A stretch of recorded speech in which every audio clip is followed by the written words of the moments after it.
بسم اللہ الرحمن الرحیم۔ السلام علیکم۔ فرعون کی دربار میں ایک دن اس بات کا ذکر چھڑا کہ خدا تعالیٰ کا وعدہ حضرت ابراہیم خلیل اللہ سے یہ تھا کہ ان کی اولاد میں سے انبیاء اور بادشاہ ہوں گے۔ چنانچہ بنی اسرائیل کی آج تک منتظر ہیں اور انہیں یقین ہے کہ مصر کی سلطنت پھر ان میں جائے گی۔ پہلے تو ان کا خیال تھا کہ یہ وعدہ حضرت یوسف علیہ السلام کی بابت تھا، لیکن ان کی وفات تک جب یہ وعدہ پورا نہیں ہوا تو اب وہ عقیدہ رکھتے ہیں کہ خدا تعالیٰ ان میں اپنے ایک پیغمبر بھیجے گا جن کے ہاتھوں انہیں سلطنت بھی ملے گی اور ان کی قومیں و مذہب ترقی ہوگی۔ یہ باتیں کر کے فرعونیوں نے مجلس مشاورت قائم کی کہ اب کیا کیا جائے جس سے آئندہ کے اس خطرے سے محفوظ رہ سکے۔ آخر اس جلسے میں یہ قرارداد منظور ہوئی کہ پولیس کا ایک محکمہ قائم کیا جائے جو شہر کا گشت لگاتا رہے اور بنی اسرائیل جو نرینہ اولاد پیدا ہو اسی وقت سرکار میں پیش کیا جائے اور ذبح کر دیے جائیں۔ لیکن جب ایک مدت گزر گئی تو انہیں خیال پیدا ہوا کہ اس طرح تو بنی اسرائیل بالکل فنا ہو جائیں گے۔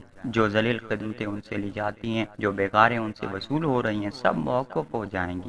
اس لیے سب تجاویز ہوا کہ ایک سال ان کے بچوں کو چھوڑ دیا جائے اور ایک سال ان کے لڑکے قتل کر دیے جائیں۔ اس طرح موجودہ بنی اسرائیلیوں کی تعداد بھی نہ بڑھے گی اور نہ اتنے کم ہو جائیں گے، ہمیں اپنی خدمت گزاری کے لیے بھی نہ مل سکیں۔ جتنے بڈھے 2 سال میں مر جائیں گے اتنے بچے پیدا ہو جائیں گے۔ جس سال قتل کا موقف تھا اس سال حضرت ہارون علیہ السلام پیدا ہوئے، جس سال قتل عام تھا اس سال حضرت موسیٰ علیہ السلام تولید ہوئے۔ آپ علیہ السلام کی والدہ آپ کی اس وقت کی گھبراہٹ اور پریشانی کا کیا پوچھیں، بے اندازہ تھی۔ ایک فتنہ تو یہ تھا کہ چنانچہ یہ خطرہ وقت دافع ہو گیا جبکہ خدا تعالیٰ کی وحی ان کے پاس آئی ہی کہ ڈرو خوف نہ کر، ہم سے تیرے طرف پھر لوٹائیں گے اور اسے اپنا رسول بنائیں گے۔ چنانچہ بے حکم خدا تعالیٰ آپ نے اپنے بچے کو صندوق میں بند کر کے دریا میں بہا دیا۔ جب صندوق نظروں سے اوجھل ہو گئی تو شیطان نے دل میں وسوسے ڈالنا شروع کیے کہ افسوس سے تو یہی بہتر تھا کہ میرے سامنے ہی ذبح کر دیا جاتا، میں اسے خود ہی کفناتی دفناتی تو صحیح، لیکن تو اب اسے مچھلیوں کا شکار بنایا ہے۔ یہ صندوق یوں ہی بہتی ہوئی خاص فرعونی گھاٹ تک جا لگا۔ وہاں اس وقت محل کی لونڈیاں موجود تھی، انہوں نے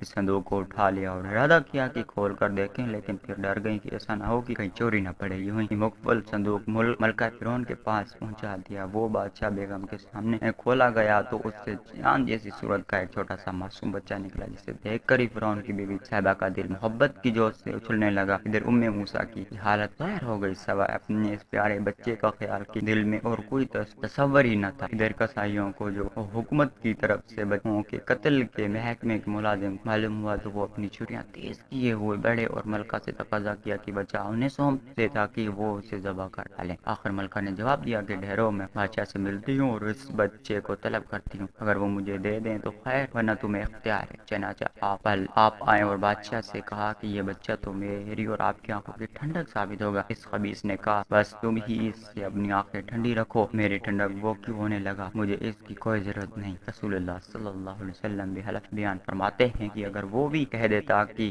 ہاں بے شک وہ میری آنکھوں کی بھی ٹھنڈک ہے تو خدا تعالیٰ اسے بھی ضرور راہ راست دکھا دیتا، جیسا کہ اس کی بیوی صاحبہ مشرف بھی ہدایت ہوئی، لیکن اس نے خود اس سے محروم رہنا چاہا، خدا نے بھی اسے محروم کر دیا۔ الغرض فرعون کو جو تو کر کے راضی رضامند کر کے اس بچے کو پالنے کی اجازت لے لی۔ آپ آئیں، اب محل کی جتنی دائیاں تھی سب کو جمع کیا، ایک ایک کی گود میں بچہ دیا گیا، لیکن خدا تعالیٰ نے سب کا دودھ آپ پر حرام کر دیا، آپ نے کسی کا دودھ منہ نہ لیا۔ اس سے ملکہ گھبرائی کہ یہ تو بہت ہی برا ہوا، یہ پیارا بچہ یوں ہلاک ہو جائے گا۔ آخر سوچ کر حکم کیا کہ انہیں باہر لے جاؤ اور ادھر ادھر تلاش کرو، اور اگر کسی کا دودھ یہ معلوم قبول کرے تو اسے بے من سونپ۔ باہر بازاروں میں میلہ لگ گیا، ہر شخص اس سعادت سے مالا مال ہونا چاہتا تھا، لیکن حضرت موسیٰ علیہ السلام نے کسی کا دودھ نہ۔